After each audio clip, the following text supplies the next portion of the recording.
자, 오늘 말씀은 반심이라는 제목을 가지고 말씀을 증거하겠습니다. 전도사님만의 그 사사기를 구분하는 방법이 있어요. 전도사님만 그런 거거든요. 전심, 반심, 무심이라고 그래요. 전심은 뭐냐? 하나님께 온 마음으로 하나님만 섬깁니다. 전심이고요.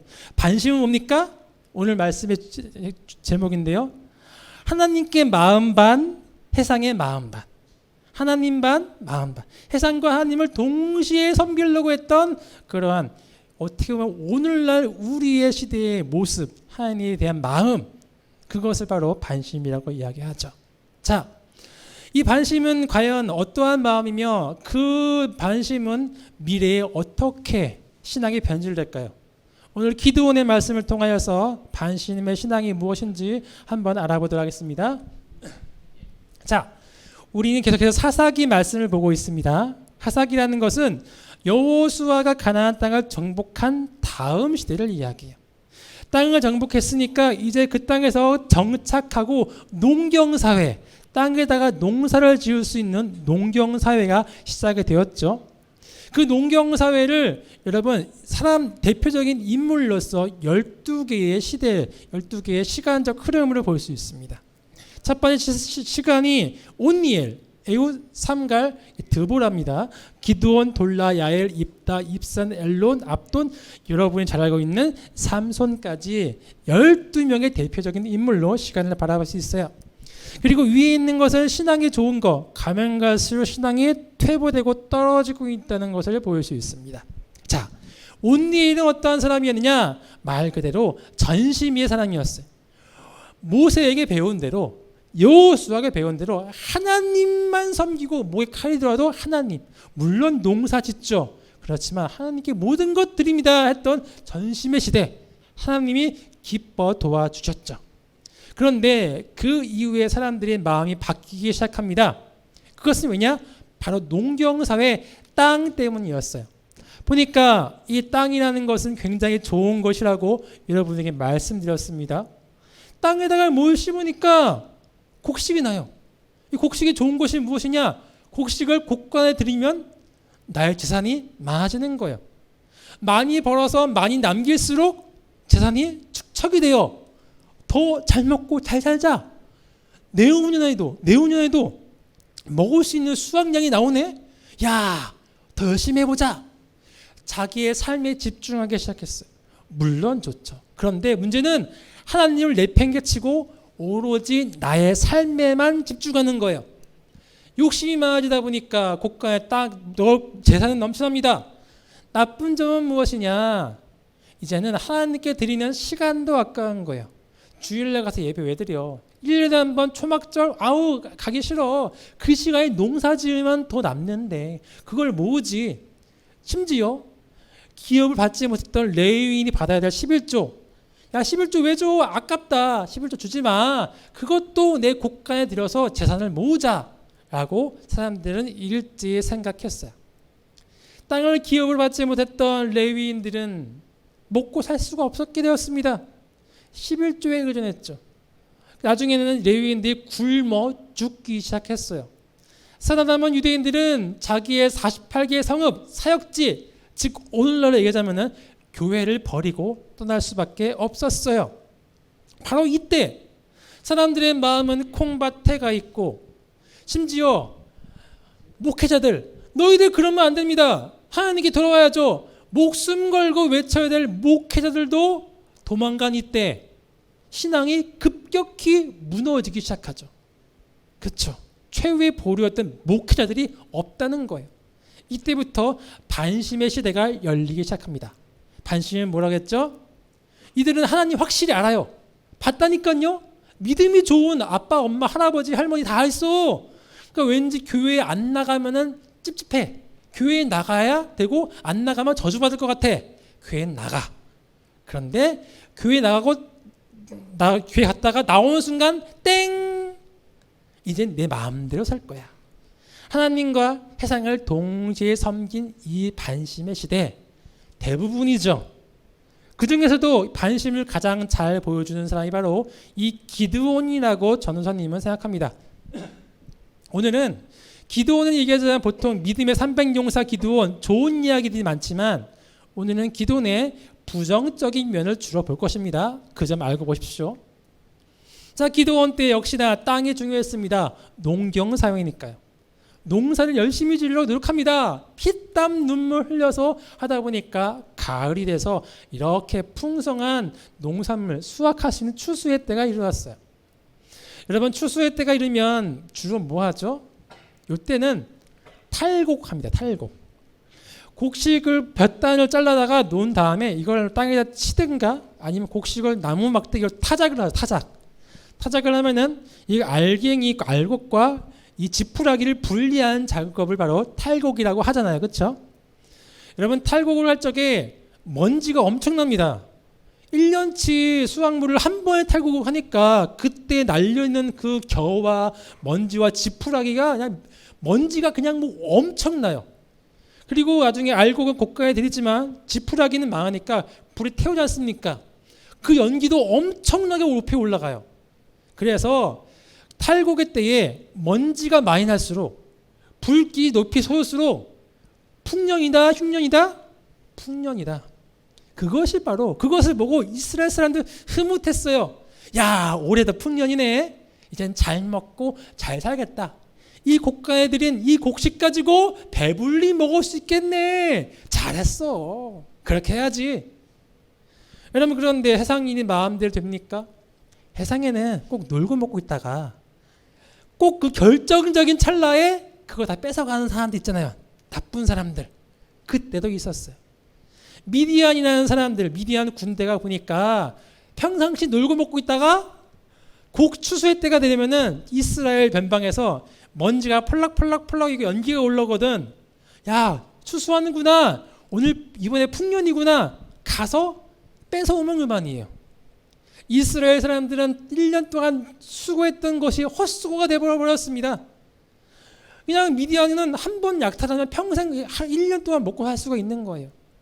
그럼에도 불구하고 이스라엘 사람들 포기하지 않았습니다. 다음에도 또 농사를 지었어요.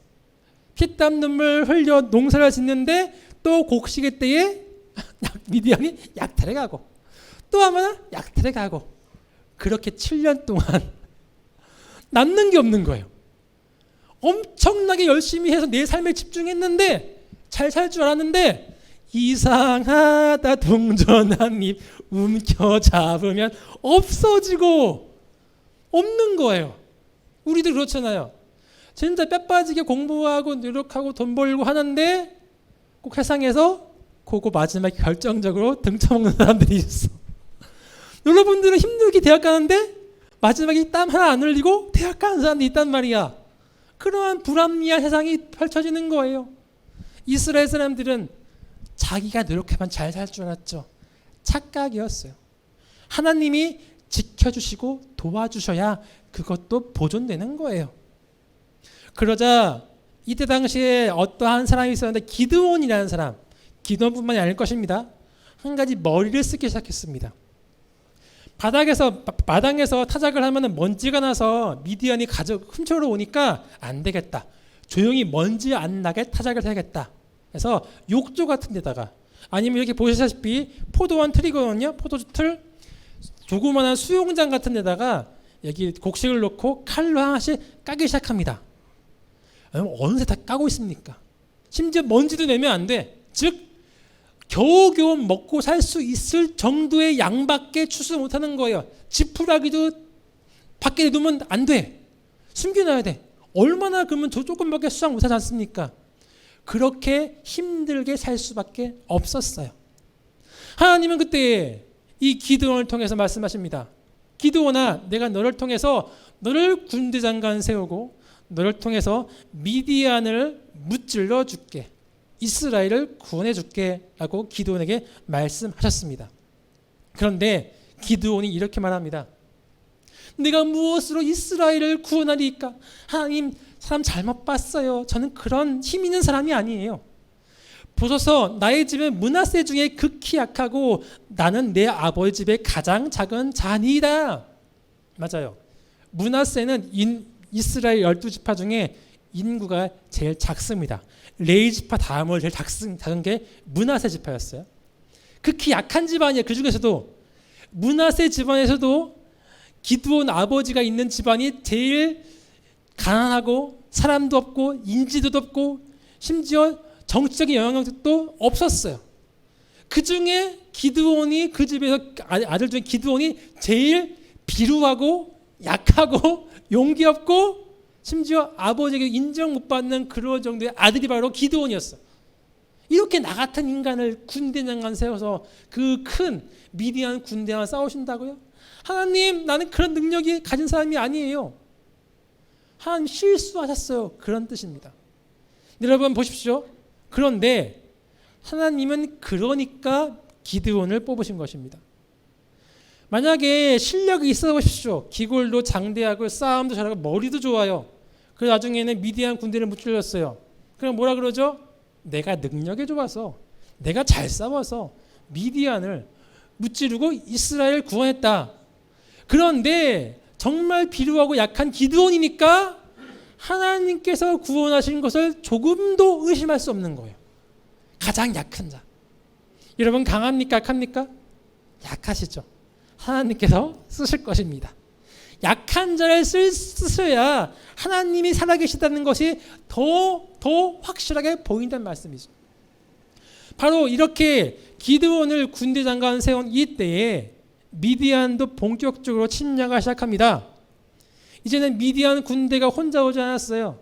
아말렉 군대와 옆에 있던 동방 사람들 많은 군대들을 적어도 3개 내지 4-5개의 민족들을 데리고 연합군을 형성했습니다. 약탈할 적에는 미디안 혼자 옵니다. 이 군대는 뭐예요? 이 기회에 이스라엘인들 싸그리 다 쓸어버리고 그 땅 통째로 먹자. 그냥 다 죽여버리자. 이러한 내용이었어요. 여러분 생사 걸린 전투였죠. 이때 여러분 미디안 군대, 아말렉 동방 군대들 몇 명이 될 것 같습니까? 못해도 20만, 30만. 못해도 그 정도야. 못해도. 더 많으면 아직 그것보다 적지는 않을 거야. 20만, 30만 그 이상이야. 여러분 기드온도 군대 장관이니까 이스라엘아 모여라, 군대라 모여라 했어요. 그래서 모인 군대가 3만 2천 명. 3만 2천 명으로 20만, 30만 10배 되는 숫자 이길 수 있습니까? 없습니까? 이길 수 없어요.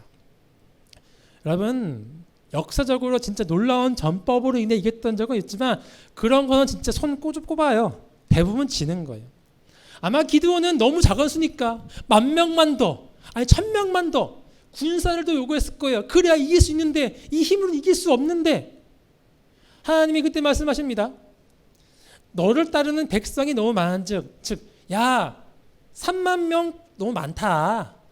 그걸로 하면은 싸우면 내가 너한테 승리 안 줄 거야. 이는 이스라엘 나를 거슬러 스스로 자랑하기를 내 손이 나를 구원하였다 할까 함이니라.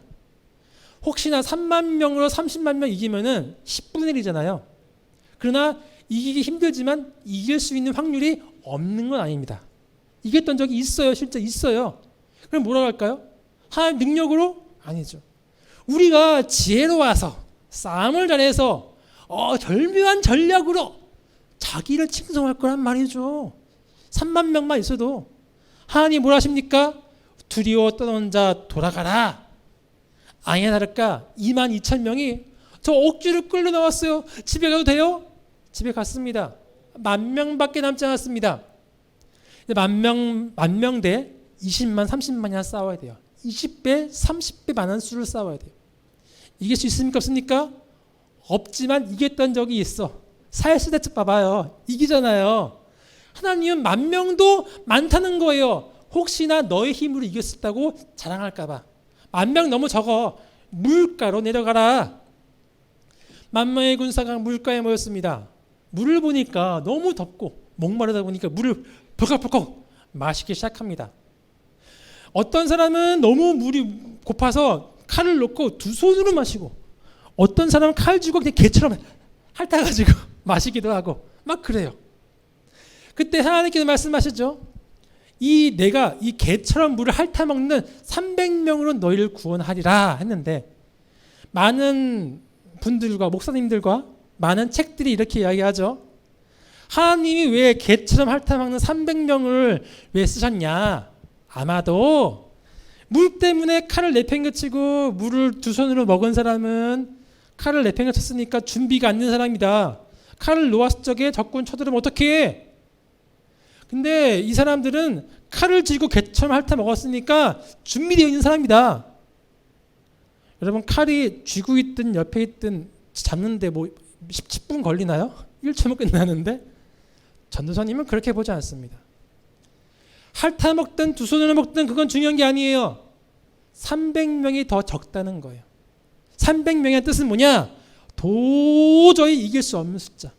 인간의 계산으로는 300명으로 30만 명, 1000분의 1로 1인 숫자로 1000명, 1000배 넘는 군대를 이긴다? 도저히 0%인 확률, 이길 수 없는 상황, 그걸 말하는 거예요. 그래야 하나님이 하신 게 보이니까. 1000대1로 싸워봤습니까? 삼손이 그랬죠. 인간이 아닌 사람은 가능하지만 인간은 못 이겨요. 자, 하나님은 그것도 불가능합니다. 그것도 뭐라 합니다. 300명을 이길 수 있는 방법이 있어요. 한 명씩 탱크 한 대씩 주면은 탱크를 밀고 가면 돼. 기관총으로 막 쏘면 돼. 근데 문제는 하나님은 무기도 안 줘요. 나팔과 빈 항아리만 줬어요. 칼이 있어도 칼도 없고 창도 없고 활도 없고 나팔과 빈 항아리고 빈 항아리에다가 횃불을 넣으래요. 하나님, 무기가 있어야 싸우죠. 이건 뭡니까? 도저히 이길 수 없는 전술. 나의 능력이 아니야. 이건 이미 그냥 진 거야. 그러한 상황으로 전투를 시키십니다. 날이 어두울 적에 일제 300명이 횃불을 들면서 항아리를 깨고 횃불을 들면서 나팔을 불기 시작해요. 여러분, 옛날에 당시 뭐 조명탄이 있습니까? 서치라이트가 있습니까? 어두울 적엔 진짜 안 보여요. 진짜 시골 같은데 불 하나 없는 데 가면은 진짜 이럽니다. 군대 가서 보면은 군대 가서 이렇게 보면은 야간에 진격 훈련 하거든요. 눈 감고서 막 이렇게 훈련해요. 이렇게 해가지고 한 발 가고 이렇게 한 발 가고 있어요. 진짜 앞이 안 보이니까 이만치도 안 보이는 거야. 그러니까 군대에서 총 케이스 잡고 이러면서 하는 거야. 한 발 한 발. 10m 가는데 1시간 걸려. 진짜 해본 사람 알아. 진짜 안 보인다니까. 그러니까 친구끼리 서로 죽이는 걸. 적이냐? 그렇게 해서 그들이 다 죽게 되었다는 것이죠. 이스라엘 사람들이 놀랐습니다. 여러분, 히딩크 2002년도 때 히딩크가 월드컵 4강에 올려만나다 무슨 소리 했습니까? 히딩크를 대통령 만들자! 그런 말이 나왔거든요. 마찬가지예요. 기드온이 대통령 돼야 된다. 그 말 나오는 거예요. 당신이 우리를 미디안의 손에서 구원하였으니 당신과 당신의 아들과 당신의 손자가 우리를 다스리소서. 당신같이 능력 있는 사람이 왕이 되어주세요. 그럴 만 나올 만하죠. 요즘 정치인들 서로 네거티브합니다. 서로 상대방을 갉아먹고 내려야지만이 내가 올라가요. 근데 그거는 서로 죽자는 얘기야. 가장 좋은 건 뭐예요? 나는 원하지 않는데 국민들이 하라고 떠받들다가 어쩔 수 없는 척 쓱 올라가는 게 최고야. 기드온이 딱 그 상황이거든요. 기드온이 뭐라고 하지 아십니까? 기드온의 핵심이죠. 내가 너희를 다스리지 아니하겠고 나의 아들도 너희를 다스리지 아니할 것이요 여호와께서 너희를 다스리시리라. 왕이 안 되겠대요. 왜 그래요? 왜냐? 기드온 확실히 알고 있어. 내 능력으로 한 게 아니라는 말이야. 난 절대 쥐어짜도 저 능력이 안 나오는데 하나님의 능력이야. 하나님 무서운 거죠. 이렇게 두려운 하나님을 보니까 감히 내가 죽으려고? 아니요, 저는 절대 하나님이 하실 거예요. 기드온 하나님 만났습니다. 신앙 있는 사람입니다. 신앙인입니다. 그런데 여기까지는 좋았는데 문제가 뭐예요? 신앙도 있지만 다른 꿍꿍이 속도 있어요. 내가 너희에게 요청할 것이 있으니 너희는 각기 탈취한 귀고리를 내게 줄지라. 그 금귀고리 나한테 줄래? 그럴 수 있죠. 아이 그쯤이야 드리죠. 1700세겔이었대요. 엄청나는 게 많은 금이었습니다. 부자 되겠죠. 그 정도는 뭐 줄 수 있어요. 기드온이 큰일 했으니까 목숨 걸었으니까 거기까지만 했으면 됐어. 그럴 수 있어. 뭐 목회자라고 뭐 굶어 죽으라는 얘기는 아니잖아. 잘 살 수도 있죠. 근데 그 금귀고리 금으로 뭐 했냐? 에봇이라는 걸 만들었어요. 에봇은 출애굽기에서 하나님께서 모세에게 말씀해 주신 제사장 옷입니다. 에봇의 의미는 뭐냐? 하나님과 백성을 잇는 다리 역할을 하는 제사장이라는 뜻이에요. 하나님의 음성을 들어서 백성들에게 선포해 주는 거예요. 즉 2인자. 하나님 다음에 2인자는 뜻이에요. 하나님이 근데 기드온에게 이거 허락한 적 없거든요. 여러분 보십시오. 에봇은 좋았어요. 이런 거 있지 않습니까? 야, 너 하나님께 나가 예배드려. 교회가 있어요. 교회를 가야 되는데 야, 저기 용한 기드온이 있대. 에봇을 입고 있어. 진짜야? 교회 갈 필요 없겠네? 기드온한테 한번 가서 물어보자. 빈소로 하겠습니까?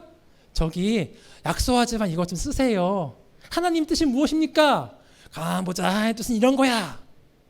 사람들이 이 기드온을 주교처럼 사이비 교주처럼 떠받을 수밖에 없는 거죠. 기드온은 그러면서 자기도 모르게 잘 살게 되는 것이고, 그래서 기드온이 백성을 가로채는 거예요. 하나님께 나아갈 때 백성을 자기는 가로챈 거예요. 성경이 이렇게 이야기합니다. 기드온이 그 금으로 에봇 하나를 만들어 자기 성읍 오브라에 두었더니 하나님께 나아가야 될 48개의 교회로 나아가야 될 사람들이 오브라로 모이는 거예요. 온 이스라엘이 그것을 음란하게 위함으로. 왜요? 백성들이 거기로 모이는 거야. 그것이 기드온과 그의 집의 올무가 되니라. 백성들이 모이는 곳이 힘이 있지 않습니까? 사람들이 모이는 곳에 돈이 가요. 권력이 가고요. 인기 없는 직종 망하지 않습니까? 인기 핫한 곳이 바로 기드온의 집이었던 거예요. 교회가 아니라 우리 집에 다 모여. 그뿐만이 아닙니다. 기드온이 아들을 70명이 낳았는데 아내가 많았죠. 전도사님은 아내 한 명도 감당하기 힘들어요. 너무 힘들어요. 근데 아들이 70명이었대.